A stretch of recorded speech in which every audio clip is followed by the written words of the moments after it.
Hello, good morning everyone. I hope you all are well. तो दोस्तों, हमने class 10th के इकोनॉमिक्स का chapter number 4 globalisation and the Indian economy start किया था। ये इस वीडियो का पार्ट 6 है, जिसमें हम डिस्कस करेंगे इन टॉपिक्स को, जिसका नाम है WTO क्या है, कब बना था ये, WTO से रिलेटेड डिबेट क्या चल रही है, भाई ग्लोबलाइजेशन का इम्पैक्ट इंडिया के ऊपर क्या पड़ा है, उसका पॉजिटिव इम्पैक्ट क्या है और नेगेटिव इम्पैक्ट क्या है। ठीक है, तो ये सारे टॉपिक हम डिस्कस करेंगे, बहुत कुछ हमें जानने को मिलेगा। तो चलिए, आगे बढ़ने से पहले आप लोगों से मैंने लास्ट वीडियो में एक क्वेश्चन पूछा था that which factors has globalisation been effected by, मतलब कि ऐसे कौन से कारक है जो वैश्वीकरण के ऊपर इफेक्ट डालते हैं। भाई सबसे पहला पॉइंट क्या है, भाई क्या रैपिड इम्प्रूवमेंट जो हो रही है टेक्नोलॉजी में, उसकी वजह से ग्लोबलाइजेशन हो रहा है। बिल्कुल सही बात है। दूसरी चीज़ कि भाई अब लिबरलाइजेशन हो चुका है ट्रेड में, अब इतनी ज़्यादा रिस्ट्रिक्शंस नहीं रही और इन्वेस्टमेंट की नई नई पॉलिसीज आ चुकी हैं। क्या उसकी वजह से ग्लोबलाइजेशन बढ़ रहा है? जी बिल्कुल बोल सकते हैं, इसकी वजह से भी ग्लोबलाइजेशन बढ़ रहा है।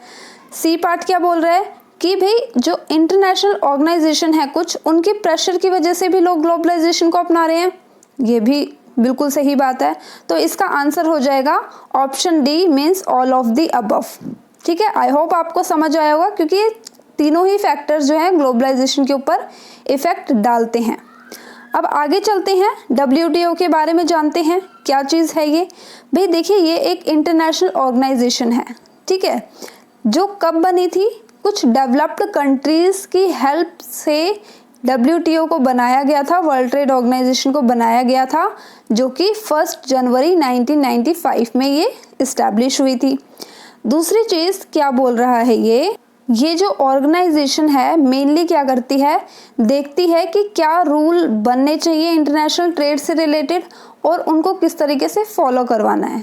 ठीक है भाई, अब ये जो डेवलप्ड कंट्रीज थी, इन्होंने ही WTO को बनाने में अपना सहयोग दिया था। इनका ये मानना था कि पूरे विश्व में जो ट्रेड है वो पूरी तरीके से फ्री होना चाहिए, कोई भी रिस्ट्रिक्शंस नहीं होना चाहिए। सो हम बोल सकते हैं कि इसका जो मेन एम क्या था कि जो ट्रेड है, इंटरनेशनल ट्रेड है, उसको पूरी तरीके से लिबरलाइज बनाना, उसको पूरी तरीके से उदार बना देना, कि भाई कोई रिस्ट्रिक्शंस वगैरह नहीं ना हो, कोई टैक्सेस वगैरह ना लगे, दैट्स इट। और पूरे विश्व में जिसको जहाँ पे ट्रेड करना है वो पूरी तरीके से वो फ्री ट्रेड कर सके। ठीक है, अब ये जो WTO है आज के टाइम पे इसके 164 कंट्रीज इसके मेंबर्स हैं। पूरे वर्ल्ड में कंट्रीज तो अराउंड 200 के अराउंड है, बट इसके जो मेंबर्स हैं वो 164 मेंबर्स इसके अभी तक हैं। इंडिया ने WTO कब ज्वाइन किया था? तो इंडिया ने जब ये बना था WTO 1 जनवरी 1995 में ही इसने ज्वाइन कर लिया था। लेकिन WTO के बारे में एक डिबेट भी चलती है, जो कि क्या है जानते हैं। देखिए, ऐसा माना जाता है कि जो हमारा वर्ल्ड ट्रेड ऑर्गेनाइजेशन है WTO जिसको हम बोलते हैं, ऐसा माना जाता है कि ये लोग पार्शियलिटी करते हैं डेवलप्ड और डेवलपिंग कंट्रीज़ के बीच में। कैसे पार्शियलिटी की जाती है, इसका एक एग्जांपल हम समझेंगे। भाई एक बहुत बड़ी डिबेट चली आ रही है। सबसे पहले हम इंडिया और USA के बारे में जानते हैं। भाई इंडिया कैसी कंट्री है? इंडिया एक एग्रीकल्चर बेस्ड कंट्री है, जहाँ पे ज़्यादातर लोग 50% से ज़्यादा लोग एग्रीकल्चर के ऊपर डिपेंडेंट हैं। ठीक है, एम्प्लॉयमेंट भी उनको एग्रीकल्चर सेक्टर में ही मिलती है। और भारत की जो GDP है वो भी कहीं ना कहीं एग्रीकल्चर के ऊपर डिपेंड करती है। वहीं अगर हम USA की बात करें तो एग्रीकल्चर सेक्टर में उनकी GDP जो है सिर्फ 1% इन्वॉल्व है, और जो एम्प्लॉयमेंट है, जिनको रोज़गार मिल रहा है एग्रीकल्चर सेक्टर से, वो सिर्फ 0.5% लोग हैं वहाँ पे। ठीक है, अब देखिए एक बहुत ही बेसिक सा कॉन्सेप्ट है, वो मैं आपको समझाती हूँ। अब देखिए, हम एक छोटे से एग्जांपल से समझते हैं इंडिया और USA के। भाई इंडिया की जो एम्प्लॉयमेंट थे, ठीक है, वो एग्रीकल्चर के ऊपर कितने 50% से भी ज़्यादा डिपेंडेंट है। वहीं अगर हम USA की बात करें तो इनकी एम्प्लॉयमेंट कितनी है एग्रीकल्चर में, वो 0.5% है। ठीक है, तो इस हिसाब से मान लो कि 100 में से 5 लोग एग्रीकल्चर के ऊपर डिपेंडेंट है, और यहाँ पे अगर हम बात करें तो 500 लोग एग्रीकल्चर के ऊपर डिपेंडेंट है। अगर वो कुछ भी सामान कोई फसल अगर उगा रहे हैं, मान लो उनकी कॉस्ट पड़ी 50 रुपए की और इंडिया वालों की भी पड़ी 50 रुपए की। अब यूएसए वालों को सरकार से मदद मिल जाती है, सब्सिडी उनको मिल जाती है मान लो 20 रुपए की, ठीक है। अब सरकार ने 5 लोगों को 20-20 रुपए अगर दिए तो सरकार की जेब से कितने गए, हम देखें तो भाई 100 रुपये चले गए, ठीक है, कोई बात नहीं। अब अगर यहीं पे हम बात करें, अगर यहाँ पे भी फॉर एग्जांपल मान लो कि सरकार ने 20 रुपये दिए, लेकिन यहाँ पे सरकार की जेब से कितने रुपए जाएंगे, 10,000 रुपये जाएंगे, क्योंकि यहाँ पे लोग ज़्यादा इन्वॉल्व हैं किसमें, एग्रीकल्चर में। तो इसीलिए भारत की सरकार चाहते हुए भी इतनी ज़्यादा सब्सिडी नहीं दे सकती हमारे फार्मर्स को, जबकि यूएसए में ऐसा नहीं है। यूएसए के जो सरकार है वो उनको सब्सिडी दे सकती है। अब क्योंकि सरकार ने 20 रुपये की सब्सिडी दे दी, 20 रुपये का सामान उनको अवेलेबल करवा दिया, अब इनकी कॉस्ट कितनी पड़ी भाई, 30 रुपये की कॉस्ट पड़ गई इनकी। लेकिन इंडिया वालों को तो हेल्प इतनी नहीं मिली ना, तो इनकी कॉस्ट तो 50 रुपये की ही रही। तो अब जो यूएसए के फार्मर्स हैं वो अपना सामान 40 रुपये का भी बेचेंगे तो भी उनको 10 रुपये का प्रॉफिट होगा। लेकिन इंडिया वालों को 10 रुपये के प्रॉफिट के लिए क्या करना पड़ेगा, उनको 60 रुपये में सामान बेचना पड़ेगा, ठीक है। तो अब क्या होता है, जब ये दोनों चीज़ मार्केट में जाती है बिकने के लिए, तो मोस्ट प्रोबेबली एक सामान आपको 40 रुपये का मिल रहा है और एक आपको 60 रुपये का मिल रहा है, सेम क्वालिटी, तो मोस्ट प्रोबेबली आप 40 वाला सामान खरीदोगे, ठीक है, जबकि 60 वाला नहीं खरीदोगे। तो यही चीज़ है कि यूएसए, मतलब यूएसए की जब हम बात करें तो हम डेवलप्ड कंट्रीज़ के बारे में बात कर रहे हैं, और इंडिया की अगर हम बात करें तो इट मीन्स हम डेवलपिंग कंट्रीज़ की बात कर रहे हैं कि सेम चीज़ जब मार्केट में जाती है तो डेवलप्ड कंट्रीज़ का जो सामान है वो बहुत कम कीमत पे लोगों को मिल जाता है, इसीलिए ज़्यादा जो सामान है वो इनका बिकता है, ठीक है। आई होप ये चीज़ आपको समझ आई होगी। अब चलते हैं हम अपने टॉपिक पे। तो यही डिबेट चली आ रही है डेवलप्ड और डेवलपिंग कंट्रीज़ के बीच में, ठीक है। अब आप बताइए, और हाँ, इसके साथ साथ एक और चीज़ भी है, अगर कोई दूसरी विदेशी कंपनी सामान बेचने आती है तो यूएसए वाले बोलते हैं भाई फ्री ट्रेड करो, लेकिन जब कोई और डेवलपिंग कंट्रीज़ यूएसए में अपना सामान बेचने जाती है तो यूएसए वाले उनके ऊपर टैक्स लगा देते हैं, ठीक है, वो बोलते भी नहीं हम तो टैक्स लगाएंगे। तो ये डिबेट चली हुई आ रही है। माना जाता है कि जो WTO है वो मोस्टली जो डेवलप्ड कंट्रीज़ हैं उनकी बात ज़्यादा मानते हैं, उनके हक में ज़्यादा डिसीजंस लिए जाते हैं, जबकि जो डेवलपिंग कंट्रीज़ हैं उनके हक में ज़्यादा जो डिसीजंस हैं वो नहीं लिए जाते, ठीक है। तो यही पूरी कहानी थी। आई होप आपको समझ आई होगी। अब बात करते हैं स्टेप्स, ऐसे कौन सी चीज़ें हैं जो फॉरेन इन्वेस्टमेंट को अट्रैक्ट करती है, ठीक है। पिछले कुछ सालों की अगर हम बात करें तो हमारी सेंट्रल गवर्नमेंट और स्टेट गवर्नमेंट ने ऐसे काफ़ी सारे स्पेशल स्टेप्स उठाए हैं जिसकी वजह से जो हमारे विदेशी कंपनियां हैं वो भारत की ओर अट्रैक्ट हो सके और भारत में आके इन्वेस्ट करें। काफ़ी सारे इंडस्ट्रियल जोन बनाए हैं जिसको हम स्पेशल इकोनॉमिक जोन भी बोलते हैं। इसके अंदर क्या होता है कि अगर कोई बाहर की कंपनी भारत में आके इन्वेस्ट करती है तो उसको वर्ल्ड क्लास फैसिलिटीज़ प्रोवाइड करवाई जाएंगी। फॉर एग्जांपल आपकी इलेक्ट्रिसिटी होगी, वाटर हो गया, रोड हो गया, ट्रांसपोर्ट हो गया, एजुकेशन हो गया, एक्सेट्रा। इसके साथ ही उन कंपनियों को ये भी बोला जाएगा कि वो 5 साल तक टैक्स फ्री तरीके से काम कर सकती हैं, ठीक है, अगर वो भारत में आके इन्वेस्ट करती हैं तो।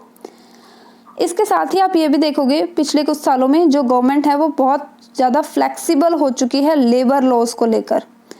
पहले जो थे प्रोटेक्ट वर्कर्स को प्रोटेक्ट करने की बात की जाती थी, लेकिन आज के टाइम पे पिछले कुछ सालों से हम ये चीज़ देख सकते हैं कि गवर्नमेंट बहुत ही तरीके से फ्लेक्सिबल हो चुकी है। वो वर्कर्स को जिस भी तरीके से हायर करना चाहते हैं, रखना चाहते हैं, परमानेंट रखना चाहते हैं या सिर्फ कुछ टाइम के लिए, शॉर्ट टाइम के लिए रखना चाहते हैं, वो कंपनी के ऊपर डिपेंड करता है, ठीक है। तो रिजल्ट क्या निकला, हम सीधी सी बात ये बोल सकते हैं कि भारतीय सरकार ने ऐसे काफ़ी सारे कदम उठाए हैं जिसकी वजह से विदेशी कंपनियां भारत में आके इन्वेस्ट करें। काफ़ी सारे स्पेशल इकोनॉमिक जोन भी बनाए हैं ताकि जो फॉरेन इन्वेस्टमेंट हो सके भारत में। लेकिन इसके साथ ही दूसरी तरफ अगर हम देखें तो भारत के जो वर्कर्स हैं, जो लेबर लॉज हैं, उनमें बहुत ज़्यादा फ्लेक्सिबिलिटी आई है, जिसकी वजह से जो हमारे देश के मजदूरों का शोषण भी हमें देखने को मिलता है। आगे चलने से पहले अब इससे रिलेटेड मैं आपसे एक क्वेश्चन पूछती हूँ कि इसका आंसर दीजिए। जो भारत में स्पेशल इकोनॉमिक जोन बनाया गया है वो किसको अट्रैक्ट करती है? फॉरेन टूरिस्ट को अट्रैक्ट करती है, फॉरेन इन्वेस्टमेंट के लिए अट्रैक्ट करती है, फॉरेन गुड्स के लिए, या फिर फॉरेन पॉलिसीज़ के लिए? इसका आंसर आप नीचे कमेंट बॉक्स में ज़रूर दीजिएगा। आगे चलते हैं और समझेंगे अब कि ग्लोबलाइजेशन का भारत के ऊपर क्या इम्पैक्ट पड़ा है। देखिए, किसी भी चीज़ का इम्पैक्ट जो है वो हमेशा दो तरीक़ों से बढ़ता है। अगर कुछ पॉजिटिव चीज़ें भी होती हैं तो नेगेटिव चीज़ें भी होती हैं। बिल्कुल ये कहना सही होगा कि ग्लोबलाइजेशन का ज़्यादा इफेक्ट पॉजिटिव पड़ा है, लेकिन हम ये नहीं बोल सकते कि उसका नेगेटिव इम्पैक्ट नहीं पड़ा है। ठीक है, उसकी तरफ, नेगेटिव की तरफ हमारा ध्यान नहीं जाता। एक एक करके हम इसको समझेंगे बहुत ही अच्छे तरीके से।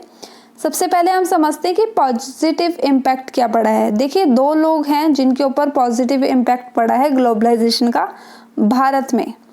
सबसे पहले चीज़ क्या है? कंज्यूमर को क्या मिल गया? ग्रेटर चॉइस मिल गई। पहले सिर्फ इंडिया में जो सामान बनता था, बिकता था, हम वही खरीदते थे। अब आज के टाइम पे क्या हुआ है? कंपटीशन इतने ज़्यादा बढ़ चुके हैं और हमारे पास चॉइसेस हो चुकी कि हमें कौन सा प्रोडक्ट खरीदना है।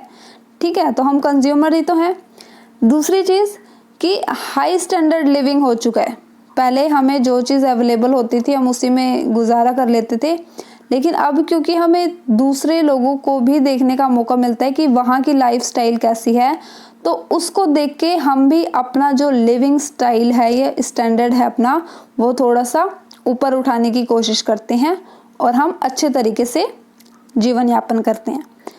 नेक्स्ट चीज़ क्या है कि कंपटीशन की वजह से क्या हुआ है, हर कंपनी ये कोशिश करती है कि उसकी क्वालिटी इम्प्रूव हो, लेकिन सस्ता बिके ताकि लोग उसका ज़्यादा से ज़्यादा सामान खरीदें। भाई, कंपनी तो क्वालिटी बढ़ा रही है, ठीक है, और प्राइस कम कर रही है, लेकिन इसका इनडायरेक्ट फ़ायदा किसका हो रहा है? कंज्यूमर्स का हो रहा है। आई होप आपको इतनी बात समझ आई होगी। अब देखते हैं भाई प्रोड्यूसर्स को किस तरीके से फ़ायदा हो रहा है। जो हमारे प्रोड्यूसर्स हैं भाई, उनको नई मार्केट मिल जाती है। मार्केट मिल जाती है, वहाँ पे सामान बेच भी सकते हैं और हो सकता है वहाँ पे नई फैक्ट्री भी बना लें, तो वो लोग नई जॉब्स क्रिएट करते हैं, प्रोड्यूसर्स। ठीक है, और ग्लोबलाइजेशन की वजह से क्योंकि जो बड़ी बड़ी MNCs हैं वो यहाँ पर आती हैं, तो जो छोटे छोटे प्रोड्यूसर्स होते हैं उनके लिए भी जॉब अपॉर्चुनिटी थोड़ी सी बढ़ जाती है। वो लोग वहाँ पे काम कर सकते हैं, यूथ वगैरह। सेकेंड चीज़ देखते हैं, ग्लोबलाइजेशन की वजह से भारत में इन्वेस्टमेंट भी बढ़ा है, फॉरेन इन्वेस्टमेंट, अभी जो हमने एग्जांपल भी समझा था।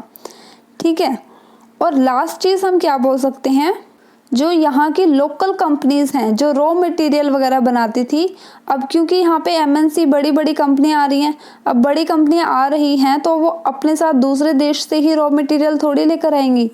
तो रॉ मटेरियल जो भारत में हमें मिलता है वो लोकल कंपनीज MNC को प्रोवाइड करवाती है, जिसकी वजह से प्रोड्यूसर्स को सस्ते दामों पे रॉ मटेरियल मिल जाता है, और जो लोकल कंपनीज होती हैं जिनके पास रॉ मटेरियल होता है वो उन MNC को अपना रॉ मटेरियल बेच देती हैं। ठीक है, जिसकी वजह से लोकल कंपनीज, लोकल प्रोड्यूसर्स को भी फ़ायदा होता है। आई होप आपको पॉजिटिव चीज़ समझ आई होगी कि दो लोगों के ऊपर पड़ता है, कंज्यूमर और प्रोड्यूसर, किस तरीके से वो हम देख चुके हैं। अब हम इसका नेगेटिव इम्पैक्ट जानने की कोशिश करते हैं। देखिए, भारत में ग्लोबलाइजेशन का नेगेटिव इम्पैक्ट भी देखा जाता है, वो पड़ता है स्मॉल प्रोड्यूसर्स और वर्कर्स के ऊपर। ठीक है, जो स्मॉल प्रोड्यूसर्स हैं, जब बाहर की कंपनी MNC आती हैं तो उसकी वजह से क्या होता है, MNC जो अपना सामान है वो बहुत ही कम कॉस्ट पे बेचती है। फॉर एग्जांपल, मान लो भारत का जो स्मॉल प्रोड्यूसर है, एक छोटी सी कंपनी चलाने वाला इंसान अगर है, तो वो अपना सामान अगर 100 रुपये का बेचता है, वहीं अगर MNC बाहर से आके बेचती है तो मोस्ट प्रोबेबली वो उसके हाफ रेट में, मतलब 50 अराउंड सामान बेचती है। तो मोस्ट प्रोबेबली चांसेस बढ़ जाते हैं कि हम MNC वाला सामान खरीदेंगे, क्योंकि कॉस्ट उसकी बहुत ज़्यादा सस्ती होती है। अब जब MNC आ जाती है तो ये जो स्मॉल प्रोड्यूसर्स होते हैं उनके लिए कंपटीशन बहुत ज़्यादा हार्ड हो जाता है, जिसमें ये सरवाइव नहीं कर पाते और एक टाइम ऐसा आता है ये पूरी तरीके से हार मान जाते हैं और इनको मजबूरन अपनी जो फैक्ट्री है वो बंद करनी पड़ती है, क्योंकि इनको कुछ फ़ायदा ही नहीं होता।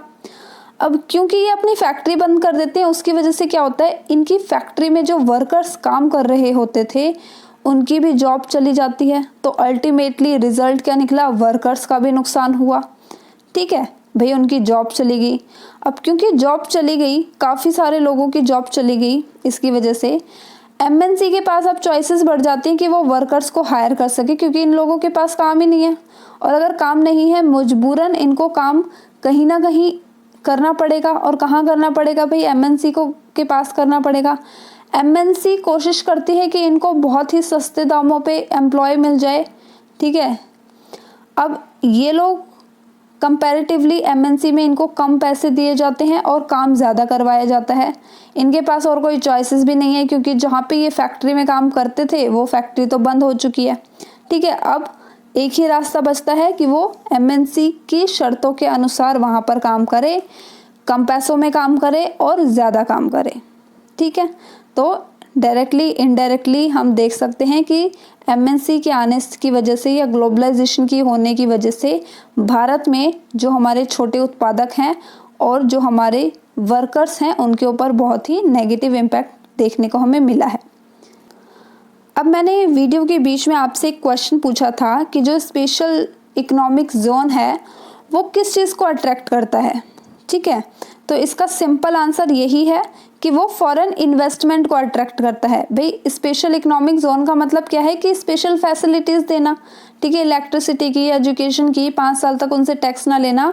वो क्यों करते हैं, ताकि लोग यहाँ पर भारत में आके इन्वेस्ट कर सकें। तो इसका आंसर हो जाएगा ऑप्शन बी।